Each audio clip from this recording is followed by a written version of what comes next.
గోవాలో అరెస్ట్ అయిన జానీ మాస్టర్ను గోవా నుంచి హైదరాబాద్కు తరలిస్తున్నారు. రహస్య ప్రదేశంలో విచారిస్తున్నారు ఎస్ఓటి పోలీసులు. బాధితురాలు ఇచ్చిన స్టేట్మెంట్ ఫిర్యాదు ఆధారంగా ప్రశ్నలు సంధించినట్టుగా తెలుస్తుంది. 5 ఏళ్ల నుంచి వేధించినట్లు బాధితురాలు ఇచ్చిన కంప్లైంట్ సంబంధించి మీ వాదన ఏంటి? మతం మార్చుకోవాలని మీరు ఒత్తిడి తెచ్చారా? భార్య భర్తలు దాడి చేశారని బాధితురాలు ఆరోపిస్తుంది. ఇది నిజమేనా అంటూ ప్రశ్నలు సంధించినట్టుగా తెలుస్తోంది. ఇవాళ ఫోక్సో కోర్టు ముందుకు జానీ మాస్టర్ను హాజరుపరిచే అవకాశాలు కనిపిస్తున్నాయి.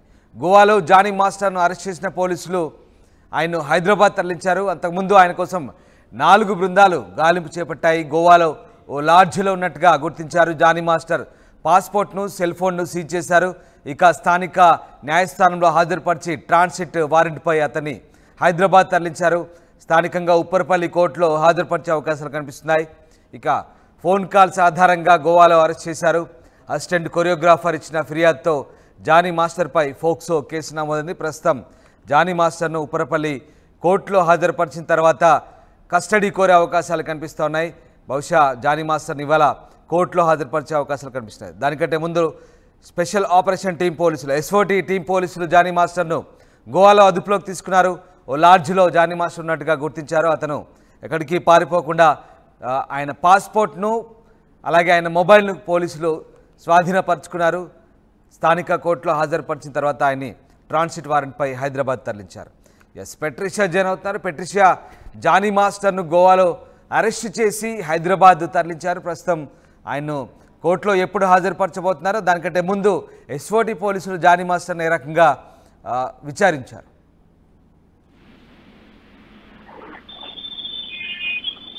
ప్రస్తుతం ఇప్పుడే చూసుకుంటే అయితే నార్సింగ్ పోలీస్ స్టేషన్ అదుపులో కొరియోగ్రాఫర్ జానీ మాస్టర్ నిన్న గోవా నుంచి హైదరాబాద్ కి తరలించారు. సుమారుగా రాత్రి తెచ్చారని కూడా పూర్తిగా తెలుస్తుంది. ఒకవైపు రాష్ట్రంగా జానీ మాస్టర్ ని విచారిస్తున్నారని తెలుస్తుంది. ఇప్పటికే పోక్సో కోర్టుకి సంబంధించిన న్యాయమూర్తి ముందు, మెజిస్ట్రేట్ ముందు హాజరుపరుస్తారంటూ అని అంటున్నారు. ఇప్పటికే నార్సింగ్ పోలీస్ స్టేషన్ మరియు ఎస్ఓటి పోలీస్ ఆధ్వర్యంలో సీక్రెట్ ప్లేస్ లో ఇంటరాగేషన్ జరుగుతుందని తెలుస్తుంది. గోవా నుంచి కూడా మొత్తం మీద కూడా ట్రాన్సిట్ వారెంట్ ద్వారా అక్కడి నుంచి గోవా కోర్టు నుంచి అక్కడ ట్రాన్సిట్ వారెంట్ తీసుకొని అక్కడి నుంచి మళ్ళీ ఇప్పుడు హైదరాబాద్ కి తరలించడం అయితే జరిగింది. సుమారుగా రాత్రి వచ్చారు. ఇప్పటికే 24 గంటలు అయినప్పటికీ ఒక పూర్తిగా కూడా చెప్పాలంటే 24 గంటలు కాకముందే ట్రాన్స్మిట్ వారెంట్ తీసుకురావడం, అదేవిధంగా కోర్టులో కూడా ప్రొడ్యూస్ చేయాలి. టైం లేనప్పటికీ కూడా రిమాండ్ కి తరలిస్తున్నారని తెలుస్తుంది. మొత్తం మీద కూడా సుమారుగా 11 o'clock నుంచి 12 o'clock ప్రాంతంలో రిమాండ్ కి తరలిస్తారు. ఆ తర్వాత పోలీసులు కస్టడీ పిటిషన్ కోరుకోవడం కూడా జరుగుతుందని కూడా మొత్తం మీద జరుగుతుంది. బాధితురాలు ఎవరైతే డాన్స్ కొరియోగ్రాఫర్ అసిస్టెంట్ ఉన్నారో తను ఇచ్చిన ఫిర్యాదు మేరకు పోక్సో కేసే కానీ, రేప్ కేసు కానీ, రెస్ట్ బాస్ ఇవన్నీ కూడా పూర్తిగా కేసులు నమోదు అవ్వడం అయితే జరిగింది. మొత్తం మీద అయితే ఇవాళ జానీ మాస్టర్ కి రిమాండ్ కి తరలిస్తారు. ఆ తర్వాత కస్టడీ పిటిషన్ తీసుకుంటారని కూడా మొత్తం మీద అయితే తెలుస్తుంది. రైట్. దానికంటే ముందు స్పెషల్ ఆపరేషన్ టీం ఎస్ఓటి పోలీసులు జానీ మాస్టర్ను రకరకాలుగా ఆయన్ని సమాధానాలు రాబట్టే ప్రయత్నం చేసినట్టుగా తెలుస్తోంది. సో ఆ విచారణ క్రమం ఎలా జరిగింది? ముఖ్యంగా రహస్య ప్రదేశంలో ఎస్ఓటి పోలీసులు ఇప్పటికీ ఇంకా విచారిస్తున్నారు. ముఖ్యంగా 5 ఏళ్ల నుంచి వేధిస్తున్నారంటూ కంప్లైంట్ వచ్చింది. దీని గురించి మీరు ఏమంటారు? మతం మార్చుకోవాలని ఒత్తిడి చేశారా? మీరు భార్య భర్తలు ఇద్దరు కలిసి దాడి చేశారా? ఇవన్నీ కూడా బాధితురాలు ఆరోపిస్తుంది. వీటన్నిటికీ నిజమేనా? మీరేం సమాధానం చెప్తారంటూ జానీ మాస్టర్ను విచారించినట్టుగా తెలుస్తుంది. ఇంకా ఎలాంటి ప్రశ్నలు సంధించారు? జానీ మాస్టర్ని ఎలా విచారిస్తున్నారు ఎస్ఓటి పోలీసు? మొత్తం మీద కూడా నిన్న ఎస్ఓటి పోలీసులు మరి నాసిక్ పోలీసుల ప్రస్తుతం ఆధ్వర్యంలో ఉన్న జానీ మాస్టర్ ఒకవైపు చూస్తే కూడా కూపీలాగే ప్రయత్నం చేశారు. అంటే మత మార్పిడి అనేది, మరో విధంగా సెక్షువల్ అసాల్టేషన్, సెక్షువల్ అబ్యూజ్, రేప్ అనేది చాలా పెద్ద క్రిమినల్ ఒఫెన్స్ అయినప్పటికీ కూడా టైం లేని కారణం వల్ల పోలీసులు హరిబరి ఉన్నారని తెలుస్తుంది. ఎందుకంటే 24 గంటలు అవుతే ఖచ్చితంగా 24 గంటల లోపలిని మెజిస్ట్రేట్ ముందు అంటే కోర్టు ముందు హాజరుపరచాలి. ఇప్పుడు రిమాండ్కి తరలిస్తారు. అంటే సుమారుగా 11 o'clock నుంచి 12 o'clock ప్రాంతంలో రిమాండ్ తరలించిన ఆ తర్వాత కస్టడీ పిటిషన్ కోర్టుని కోరడం తర్వాత అప్పుడు విచారణ మొదలవుతుందని కూడా మొత్తం మీద తెలుస్తుంది. ఇప్పటికే కూడా 2 తెలుగు రాష్ట్రాల్లో దుమారం రేగుతుంది. ఒకవైపు మహిళా కమిషన్ పూర్తిగా ఆగ్రహం వ్యక్తం చేస్తుంది. మరోవైపు ఇండస్ట్రీకి సంబంధించిన వాళ్ళు కూడా దీని గురించి చర్చిస్తున్నారు. డాన్సర్స్ నోరు నొక్కేయడం జరిగింది. మొత్తం మీద కూడా నిజాలు ఏంటో అనేది కోర్టు ద్వారా తెలుస్తుంది. ఎందుకంటే ఒక మనిషి మీద ఎలిగేషన్స్ వేయడం చాలా తప్పు అంటూ ఎవరైతే జానీ మాస్టర్ భార్య నిన్న మాట్లాడడం అయితే జరిగింది. అసలు మొత్తం మీద ఒక్క వర్జనే విని మీరు అందరూ ఎందుకు ఇలా డిసైడ్ అవుతున్నారు, ఇది లవ్ జియాద్ అసలు కాదు, మత మార్పిడి చేసుకోమని జానీ మాస్టర్ ఎప్పుడు చెప్పడు.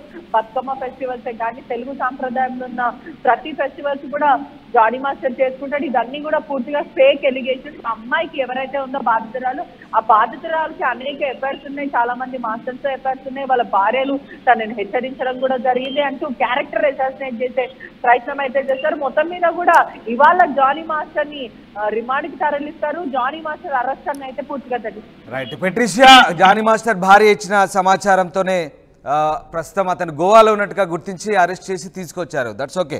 బట్ ఇక అతని నుంచి పాస్పోర్టు, సెల్ ఫోన్ కూడా పోలీసులు స్వాధీనం చేసుకున్నారు.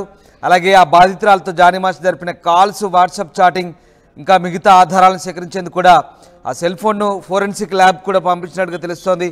ఇవన్నీ కూడా రిపోర్ట్ ఎప్పట్లోగా సబ్మిట్ చేయబోతారు. ఓవరాల్గా ఈ కస్టడీకి సంబంధించి పోలీసులు ఏదైతే నిర్ణయం తీసుకున్నారో ఆ కోర్టులో కస్టడీ పిటిషన్ దాఖలు చేయబోతున్నారో ఈ రిపోర్ట్స్ అన్ని మరి అప్పట్లోగా సబ్మిట్ చేయబోతున్నారా? అంటే మొత్తం మీద ఒక చూస్తుంటే కూడా ఆ మహిళ ఎవరైతే బాధితురాలు ఉన్నారో తను ఆల్రెడీ పూర్తిగా సంబంధించిన ఎవిడెన్స్ అంతా కూడా పోలీసులకి సబ్మిట్ చేసింది. అప్పుడు కంప్లైంట్ చేసిన రోజే తను సబ్మిట్ చేసింది. ఆ తర్వాత రెండోసారి కూడా పోలీసులు స్టేట్మెంట్ తీసుకున్నారు.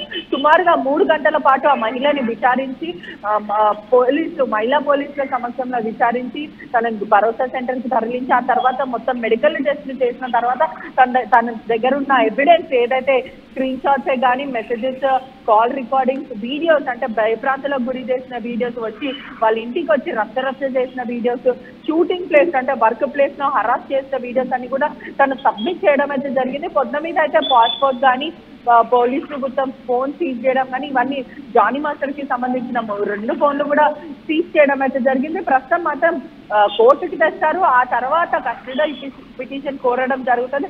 ఆ తర్వాత మనకి మరికొద్ది సేపట్లో అప్డేట్ చేసే అవకాశాలు ఉంటాయి. Right, yes, thank you Patricia, thanks for the update. ఫిర్యాదు అందిన తర్వాత ఈ నెల 15 నుంచి జానీ మాస్టర్ పరారీలో ఉన్నాడు. అయితే అతని భార్యను విచారిస్తున్న క్రమంలో గోవాలో ఉన్నట్టుగా పోలీసులు ఐడెంటిఫై చేశారు.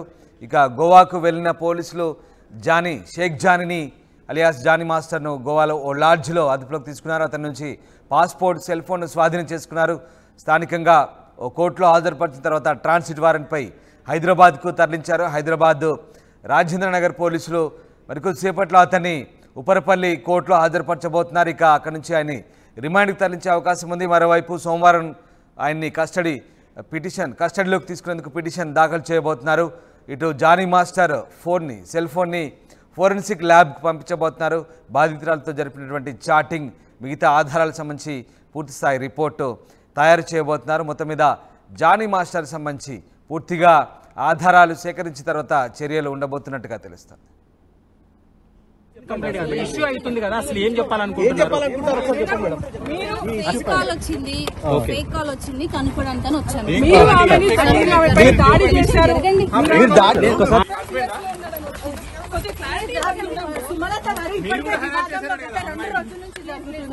ఒక్కసారి మీరు ఆన్సర్ చెప్పండి సుమలత గారు. మేడం చెప్పండి మేడం. అవుతుంటే మీరు చెప్పాలి మేడం. మనం ఏం కేసు పెడతామంటాము?